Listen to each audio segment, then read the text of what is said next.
Hi everyone, it's Margaret here with 60 and Me. Thank you so much for being here this morning or afternoon, evening, whenever you're joining us. I really do appreciate your support and your company. We've got women now all over the world, and it's just so lovely to know that in the middle of all the different uniqueness of our personalities and our cultures and countries, we have some threads, some comments, some topics that are of relevance to just about every woman over 50, over 60. 70, 80, beyond. We are here for all older women who are aging beautifully and who are trying their very best to live the most that they can get the most they can out of life in their 60s. So I had some good news for you. First of all, first is that our Aging Beautifully deck of inspirational cards are back in stock, and they've done so well. People have really enjoyed using them for their meditation. Here's the cards. Aren't they gorgeous? I love the colors. But there are things like, share your wisdom, the importance of mentoring and being a mentor to young women. Share your losses, letting go of regrets and things that are on your mind. Love your wrinkles. That's one of my favorites. Love your body as you get older. And there's one in particular that really maps to today's conversation that I want to share with you. It's about the feminine experience of retirement by one of our bloggers, Stephanie Cunningham. And at the heart of it all is, how do women find their passion in their 60s as they're getting older and wanting to take all the wisdom and learning and experience that they've gained over the years and take that into retirement. We're the most educated, healthy, sort of self-aware group of older women that's ever existed. And I think that that's one of our secrets, is we don't want to give up that independence that we have fought for over the years. And, a lot of women are living alone now by choice because they really have found themselves. They have a different idea of what retirement is for a woman. And I think Stephanie does an excellent job of building this story. She talks about a book by a woman called Lim S.G. Maybe I'm missing a part here, but it's called Woman Confronting Retirement in a Non-Traditional Guide. That's the book she's referring to here, which talks about the fact that women are ambitious these days in their 60s and their 50s and beyond. They don't want to give up the things that they've achieved and the things that they have learned. And they're the stereotypes that so many of us have to deal with, that we're not strong enough, we're not smart enough, we're not wealthy enough. And, there's the grandma sitting, in the rocking chair knitting. We're just not that. That's not us. That's not what we do anymore. And I think that it's in a way very different than men. Now, she also raises, though, however, some challenges that women in their 60s face. Now, there's lots of barriers to these lots of responses to these stereotypes, but there are some realities. One, for example, is that women in their 60s often are responsible for the care of a child with an illness, for example, or for a parent. So they have this carer expectation that somehow they're going to be the carers. It also goes for grandparenting. A lot of grandparents really love having time with their children, with their grandchildren, but a lot don't. And many would want to live in the same town or city as their grandchildren and children.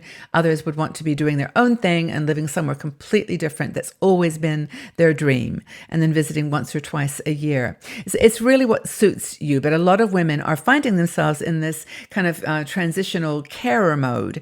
And I think that really is a challenge for some people. So it's been an integral part of women's life to look after children, look after aging parents and so on. But, in a way, she writes this down, which is quite cool. Men's lifespan are born, learn, earn, retire, and die. That's it. Women are born, learn, care, work, care, retire, and then die.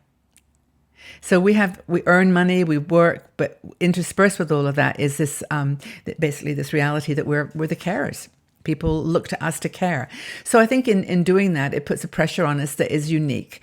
And so it's actually very interesting that a lot of silver divorces are happening in their 50s and 60s because, a lot of men really do want a different experience out of retirement. They want to take it easy. They want to, playing golf is another stereotype for men, which isn't fair, but they want to find activities where they can relax.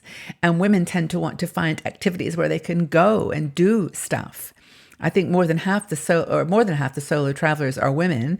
And, getting out there in the world now, as I travel, I see so many older women just having fun, just doing crazy things. Adventure travel is very big.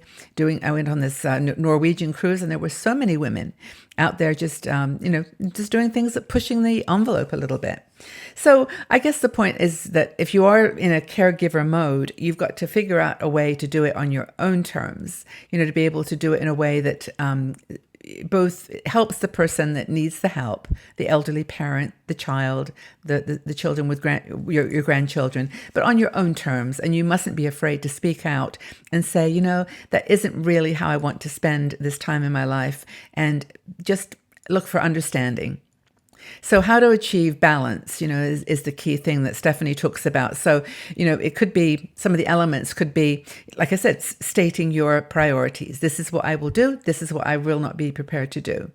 This is how I'm going to find my passion and my purpose. And this is it. I want to do this. I've wanted to travel for 3 months in Bali for all my life, and I'm going to do it. And now that I've got a little money, or I'm going to take the savings I've got and do some travel.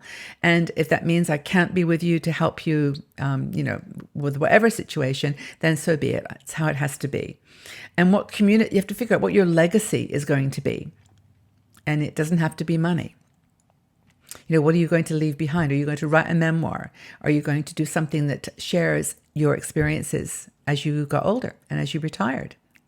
And what are the communities, what are the things in your community, in your country, that you want to fight for? Are you still passionate about a cause or about some change that you want to make in the world? That's another thing you have to ask yourself. And again, back to the boundaries around caring. What are the boundaries that you want to set about your role as a caregiver? And that, as we've already said, it's not just elderly parents, it's a whole spectrum of things. So I think that Stephanie does a very good job here of talking about the differences in what retirement means for a man as opposed to a woman. And, reconfiguring and redefining is part of our gift to ourselves. I wanted to go back to that card, actually, because this is like live your passions, which is kind of really what it's all about. Live your passion. And it says here, if you want to know what you're supposed to do with your life, look no further than your passions. When do you feel most alive? What excites you? Don't let your passions be afterthoughts. Put them to the center of your life. And when your passions are your purpose, there's no limit to how high you can soar. So I think what this is saying is exactly what Stephanie was saying, is that, yes, you've got some responsibilities that you want to take care of, but you also have these passions that you need to respect. And to have them is important in your life, passion and purpose. So I hope that was useful. I hope you found it an interesting conversation. Did I tell you about the tea I was drinking today? I just looked down. I don't think I did. It's green tea. It's my green tea. I know somebody would remember and say, Margaret, you didn't tell us about your tea. It's my standard green tea, but I didn't mean to forget. I think I forgot. Anyway, this is part of the joy of getting older, isn't it? Remember, your memory is slipping away. So anyway, I do hope that you found this conversation about retirement for women specifically useful, and that you've got some great ideas that you can share with the community. So what do you expect from retirement if you aren't retired? What are you expecting from retirement? And if you are retired, how's it working out? Please share with us what your experiences are. That would be wonderful, and we can join the conversation. Thanks again for being here, everybody. I do hope that you have a fabulous day. Go out and do something fun. Wear some funky earrings and just enjoy yourself. Know that we'll be back soon. Take very good care. Bye-bye for now.